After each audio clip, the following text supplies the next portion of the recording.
Percy is a little green engine who can shunt and pull. He pulls both passengers and freight.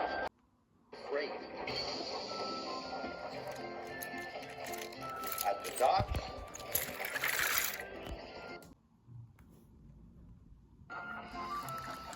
and at the port. Percy's favorite job is carrying the mail.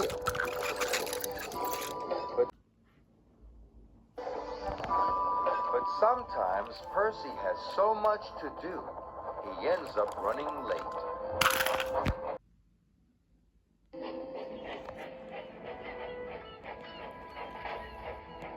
One evening, Percy arrived late at Brendam Docks.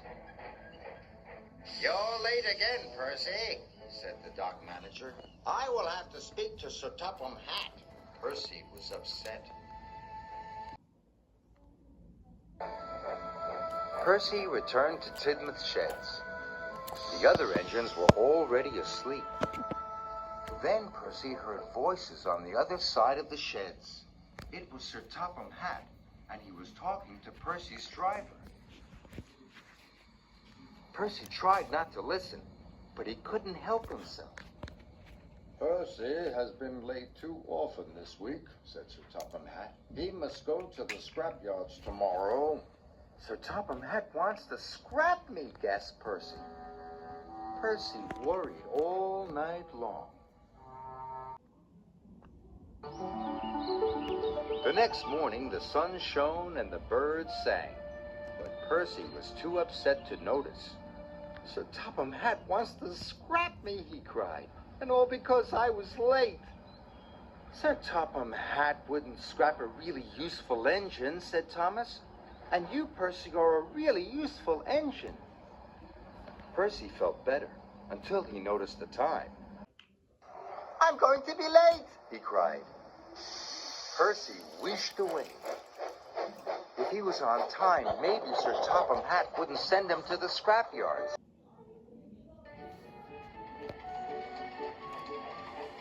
Percy's first job was collecting pipes from Brendam Docks. But when he arrived, Cranky was still unloading. Hurry up, slow coach, wished Percy. I must be on time. I'll take as long as I like, said Cranky, and he went slower than ever. The moment Cranky had finished, Percy took off. He hadn't waited for the pipes to be tied down.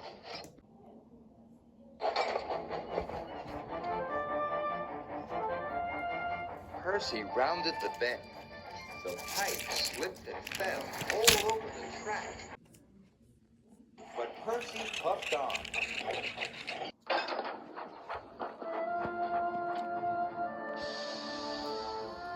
Percy thought he had delivered the pipes, so he chuffed away to his next job.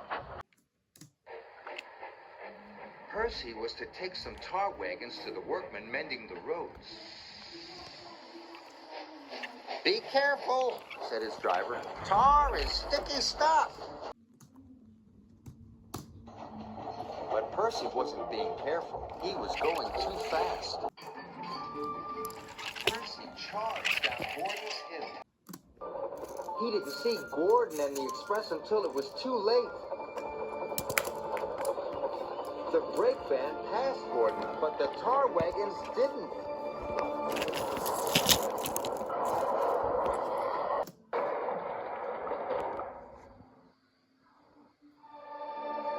Luckily, no one was hurt, but Gordon was very cross. Now look what you've done, he wished. What will Sir Topham Hatt say? Percy thought he knew. Oh no, he cried. I'm sure to be scrapped now. And so, Percy decided to run away. Harvey was clearing away the tar wagons when Sir Topham Hatt arrived aboard Thomas. Where is Percy? He said. He has caused confusion and delay. Gordon didn't know. Just left very quickly, sir. He heard you at the shed, sir, said Thomas. He thought you were sending him to be scrapped. I think I need a word with Percy, said Sir Topham Hatt. You must all help me find him.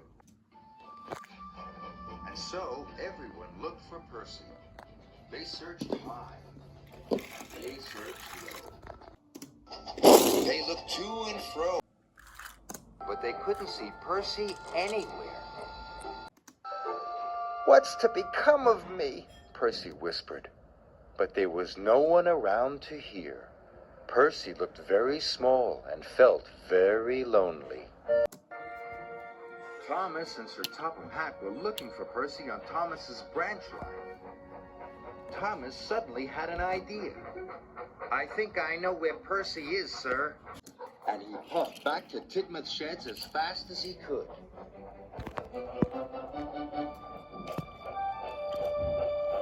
The sheds were very quiet as Thomas rolled into the engine berths.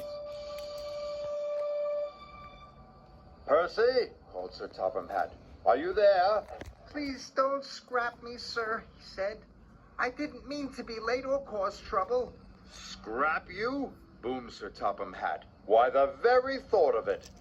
And Sir Topham Hatt told Percy what he had really said. I told your driver you had been working too hard, and that was why you were late. I had decided that after taking some scrap to the smelters, you were to carry the mail all week.